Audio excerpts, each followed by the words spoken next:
মানব ইতিহাসের সবচেয়ে বড় যন্ত্র, যা কিনা আস্ত একটি শহরের সমান বড়। অথচ এই যন্ত্রে কোনো কিছু তৈরি করা হয় না, বরং ধ্বংস করা হয়। বিস্ময়কর এই যন্ত্রটির নাম লার্জ হ্যাড্রন কলাইডার বা সংক্ষেপে LHC। বিবিসিতে প্রকাশিত একটি প্রতিবেদনে একে বলা হয়েছে মানবজাতির সবচেয়ে বড় পরীক্ষাগার। প্রশ্ন হচ্ছে, কি ধ্বংস করা হয় এই যন্ত্রে?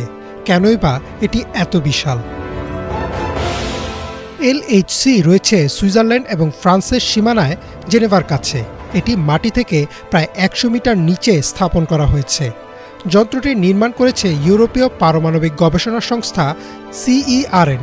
ব্রিটানিকাতে প্রকাশিত তথ্য অনুযায়ী এই বিশাল যন্ত্র তৈরি করতে সময় লেগেছে 1998 থেকে 2008 সাল, অর্থাৎ 10 বছর। আর এতে যুক্ত ছিল 100টিরও বেশি দেশ ও হাজারো বিজ্ঞানী, প্রকৌশলী আর গবেষক। LHC-কে পৃথিবীর সবচেয়ে বড় যন্ত্র বলা হয় কারণ এটি একটি বিশাল বৃত্তাকার টানেল, যার দৈর্ঘ্য প্রায় 27 কিলোমিটার। এর ভেতরে এমন পাইপলাইন আছে যেখানে পরমাণুর ভেতরে থাকা ছোট্ট কণা যেমন প্রোটন বা ইলেকট্রন অবিশ্বাস্য গতিতে ঘোরানো হয় আর একটির সাথে আরেকটির সংঘর্ষ ঘটানো হয়। Space.com-এ প্রকাশিত তথ্য অনুযায়ী এই গতিবেগ আলোর গতির প্রায় কাছাকাছি, অর্থাৎ প্রতি সেকেন্ডে প্রায় 3 লাখ কিলোমিটার।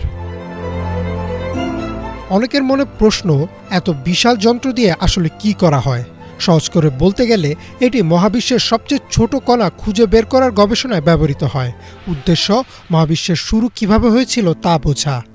লাইফ সায়েন্সে প্রকাশিত প্রতিবেদনে বলা হয়েছে, প্রোটনগুলোকে দুই দিক থেকে ঘুরিয়ে শক্তি বাড়ানো হয়, তারপর এগুলোকে সংঘর্ষ করানো হয়।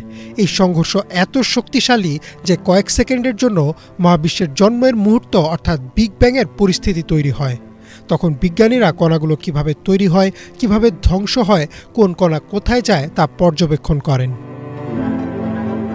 2012 সালে এই যন্ত্রে সংঘর্ষ পরীক্ষার সময় পাওয়া যায় ঐতিহাসিক আবিষ্কার হিগস বোসন পার্টিকেল। অনেকে একে গড পার্টিকেল নামেও চেনে। তবে বিশাল এই প্রকল্পকে ঘিরে গুজবেরও শেষ ছিল না। অনেকেই ধারণা করেছিল লার্জ হ্যাড্রন কলাইডারের কণার সংঘর্ষে একটি ব্ল্যাক হোল তৈরি হতে পারে, যা পৃথিবীকে গিলে খাবে। আবার কেউ কেউ বলেছিল আরেকটি বিগ ব্যাং ঘটবে।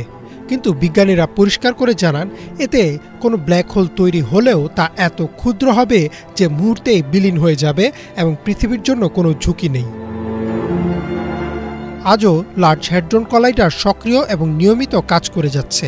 কোয়ান্টাম ম্যাগাজিনের সাম্প্রতিক প্রতিবেদনে বলা হয়েছে, নতুন পরীক্ষায় আরও সূক্ষ্ম কণা ও অজানা বৈশিষ্ট্য পাওয়া গেছে, যা ভবিষ্যতের পদার্থবিজ্ঞানের দিক বদলে দিতে পারে।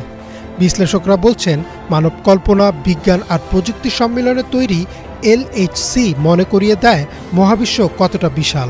আর এই বিশালতার মধ্যে রয়েছে অসংখ্য রহস্য। হয়তো আগামী কয়েক বছরেই LHC আমাদের অনেক অজানা প্রশ্নেরই জবাব খুঁজতে সাহায্য করবে। ইমরান মাহমুদ, বাংলা ভিশন।